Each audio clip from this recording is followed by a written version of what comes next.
अस्सलाम वालेकुम, my name is Farah Khan and welcome to my channel learning world. आज हम डिस्कस करेंगे psychologist and their statement about learning.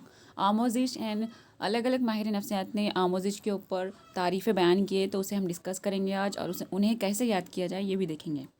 तो चलिए शुरू करते हैं। तो इसमें फर्स्ट डेफिनेशन है स्कीनर की, सीखना तरक्की करते हुए बर्ताव का नाम है। तो ये स्कीनर ने कहा है learning is process of products behaviour and adaptation. तो स्कीनर बिहेवियरिज्म है, और उन्होंने दो थेरी भी दी है अपनी, और एक्सपेरिमेंट भी किया है, एक रैट पे और एक पिजन पे, सभी को पता है। एंड स्कीनर बिहेवियरिज्म है, और इनकी डेफिनेशन में बिहेवियर वर्ड यूज़ हुआ है। तो ये दो चीज़ों को कनेक्ट करके आप उसे याद रख सकते हैं। और इसके अलावा अगर आपके अगर कोई और भी ट्रिक बनती है तो आप मुझे कमेंट करके बता सकते हो। तो चलिए दूसरी देखते हैं हम डेफिनेशन। नए इल्म और नए रद्द अमल को हासिल करने का सीखने का अमल है। तो ये वुडवर्थ ने कहा। इसके पहले हमने हाफिज़ा और साइकोलॉजी की डेफिनेशन देखी थी, उसमें वुडवर्थ ने इंडिविजुअल और इन्वायरमेंट वर्ड यूज़ किया था, लेकिन इसमें इन्वायरमेंट ऐसा कोई वर्ड नहीं है। लेकिन फिर भी हम इसे याद करने के लिए कुछ ना कुछ इसमें एक ट्रिक ही ढूंढ लेंगे।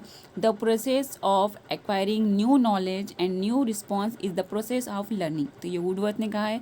तो एक्वेजिशन का प्रोसेस होता है अनकॉन्शियस, और लर्निंग का प्रोसेस होता है कॉन्शियस। तो लर्निंग हम कॉन्शियसली सीखते हैं, और एक्वेजिशन यानी एक्वायर करना तो इन्वायरमेंट से, या फिर बाहरी मतलब जो भी हमारा इन्वायरमेंट है, माहौल है, तो उससे हम एक्वायर करते हैं, तो हम सीखते हैं।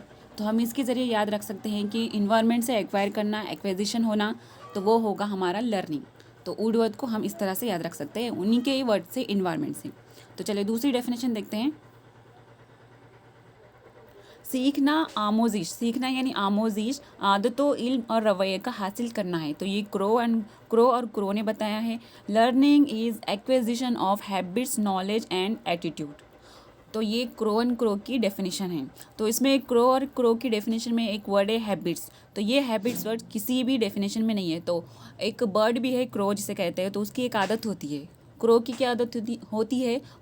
ये कि काव काव करना, क्योंकि वो साउंड बार बार करता है, तो ये उसकी आदत होती है। तो वैसे हम इसे याद रख सकते हैं। क्रो के जो डेफिनेशन में हैबिट्स वर्ड्स है, तो उससे हम याद रख सकते हैं ये चीज़ को कनेक्ट करके। तो नेक्स्ट देखते हैं।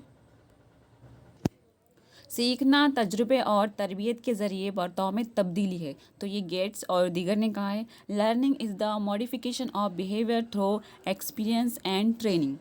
तो इसमें गेट्स एंड अदर की डेफिनेशन है, इसमें एक वर्ड यूज़ हुआ है ट्रेनिंग। तो ट्रेनिंग, अब इसको ट्रेनिंग और गेट्स को कैसे हम कनेक्ट करके याद रखेंगे? तो जैसे कि हमें कोई मतलब यूनिवर्सिटी में हमने एडमिशन लिया है, या फिर कोई आर्मी है, या फिर आर्मी कॉलेज में एडमिशन हुआ है, तो उसे ट्रेनिंग लेनी है। तो जैसे टीचिंग की भी ट्रेनिंग लेनी है, तो हम डीएड बीएड करते हैं, तो हम ट्रेनिंग लेने के लिए मतलब एडमिशन करते हैं, यूनिवर्सिटी कॉलेज में एडमिशन करते हैं, तो फिर हमें एंटर करना मतलब वहाँ पे जाना है ट्रेनिंग लेने के। तो फर्स्टली हम क्या करते हैं, गेट मतलब गेट से ही एंटर होते हैं, तो गेट खोलो। तो ऐसे याद रखते हैं, गेट खोलो और ट्रेनिंग ले लो। तो इस तरह से हम इसे जोड़कर याद रख सकते हैं। तो गेट्स और अदर्स की डेफिनेशन में ट्रेनिंग वर्ड यूज़ हुआ है। ये ट्रेनिंग वर्ड किसी भी अदर साइकोलॉजिस्ट के डेफिनेशन में यूज़ नहीं हुआ है। तो इस तरीके से हम इस डेफिनेशन को याद रख सकते हैं, एक ही वर्ड से, ट्रेनिंग और गेट्स।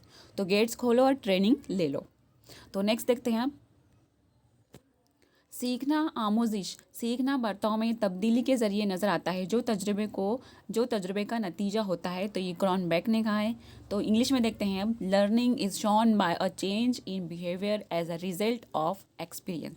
तो ये क्रॉनबेक ने कहा है। तो इसे याद करने के लिए, जैसे बैक जाना है, जैसे हम कोई वर्क कर रहे हैं, कोई काम कर रहे हैं, तो उसमें अगर हमसे गलती हो जाए, तो हम बैक जाके उसमें चेंज करते हैं। तो इस तरह से हम याद रख सकते हैं कि बैक जाकर चेंज करना और बिहेवियर एज अ, फिर वो रिज़ल्ट आएगा तो वो बेहतर रिज़ल्ट होगा। तो इसमें इस तरीके से बैक और चेंज को, मतलब कि बैक जाकर चेंज करना, फिर एज अ रिज़ल्ट फिर बताना अपना रिज़ल्ट, तो वो रिज़ल्ट बेहतर होगा। तो इस तरीके से हम इसको कनेक्ट करके याद रख सकते हैं। तो ये क्रॉनबेक की डेफिनेशन थी। तो नेक्स्ट देखते हैं। बामानी लफ्ज़ी आमोजिश में साबिका मालूमात को नई मालूमात से मरबूत किया जाता है। तो ये डेविड ऑसवेल ने कहा है in meaningful verbal learning previous information is connect to new information. तो ये बामानी लफ्ज़ी आमोजिश साबिका मालूमात को नई मालूमात से मरबूत किया जाता है। तो ये डेविड ऑसवेल ने कहा है, और डेविड ऑसवेल की रोट लर्निंग और मीनिंगफुल वर्बल लर्निंग की थ्योरी भी है जो इन्होंने दी है। तो आप इसे अपनी ट्रिक ऑन ट्रिक का यूज़ करके भी याद रख सकते हो। लेकिन ये मीनिंगफुल वर्बल लर्निंग की थ्योरी देने वाले सिर्फ आसुबेली है। तो इस तरीके से भी इसे याद किया जा सकता है या याद रखा जा सकता है। तो चले, इतना ही था इस वीडियो में जो हमने आमोजिश की जो तारीफ़ें थी अलग अलग माहिर नफ्सियात की, तो उसे कैसे याद किया जाए, तो ये मेरी तरफ से ट्रिक थी। आई होप आपको पसंद आई होगी। तो लाइक करें, शेयर करें, सब्सक्राइब करें।